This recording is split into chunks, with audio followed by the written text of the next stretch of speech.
Extrait de Fête galante. L'allée. Fardée et peinte, comme au temps des bergeries. Frêle, parmi les nœuds énormes de rubans, elle passe, sous les ramures assombries, dans l'allée où verdit la mousse des vieux bancs, avec mille façons et mille affêteries qu'on garde d'ordinaire aux perruches chéries.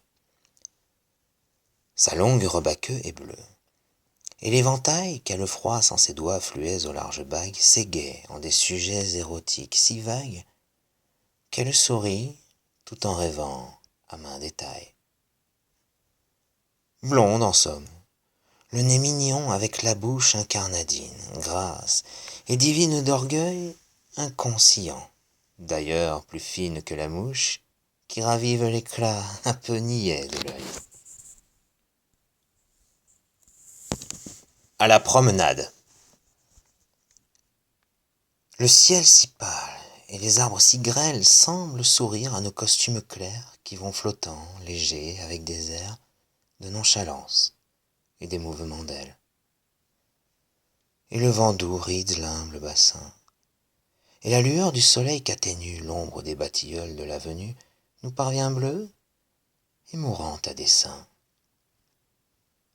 Trompeurs exquis et coquettes charmantes, cœurs tendres, mais affranchis du serment, nous devisons délicieusement, et les amants lutinent les amantes, de qui la main imperceptible sait parfois donner un soufflet, qu'on échange contre un baiser sur l'extrême phalange du petit doigt. Et comme la chose est immensément excessive et farouche, on est puni par un regard très sec, lequel contraste au demeurant avec la moue assez clémente de la bouche. Les ingénus. Les hauts talons luttaient avec les longues jupes, en sorte que, selon le terrain et le vent, parfois luisaient des bas de jambes, trop souvent interceptés. Et nous aimions ce jeu de dupes. Parfois aussi, le dard d'un insecte jaloux inquiétait le col des belles sous les branches. Et c'étaient des éclairs soudains de nuque blanche. Et ce régal comblait nos jeunes yeux de fou. Le soir tombait, un soir équivoque d'automne. Les belles, cependant, rêveuses à nos bras, dirent alors des mots si spécieux, tout bas, que notre âme depuis ce temps tremble et s'étonne. En patinant. Nous fûmes dupes, vous et moi, de manigances mutuelles, madame, à cause de l'émoi dont l'étaient férues nos cervelles. Le printemps avait bien un peu contribué, si ma mémoire est bonne, à brouiller notre jeu, mais que d'une façon moins noire. Car au printemps, l'air est si frais qu'en somme, les roses naissantes qu'amour semble entr'ouvrir exprès ont des senteurs presque innocentes, et même les lilas ont beau pousser leur haleine poivrée dans l'ardeur du soleil nouveau.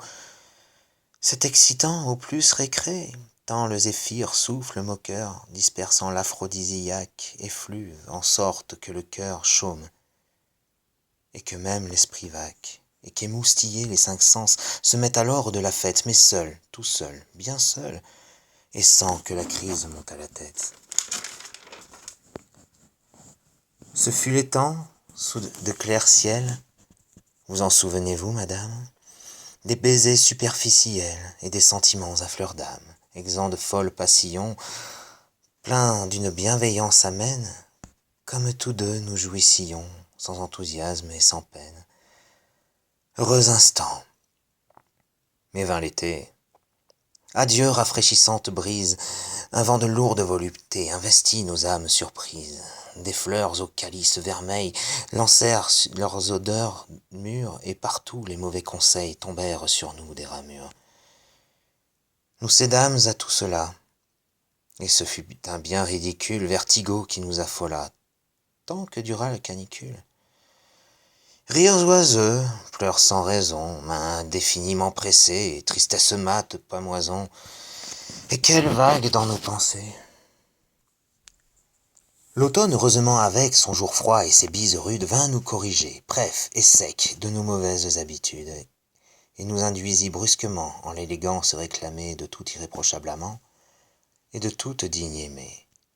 Or, c'est l'hiver, madame, et nos parieurs tremblent pour leur bourse, et déjà les autres traîneaux osent nous disputer la course. Les deux mains dans votre manchon, tenez-vous bien à la banquette, et filons, et bientôt Fanchon nous fleurira, quoi qu'on caquette. Paul Verlaine.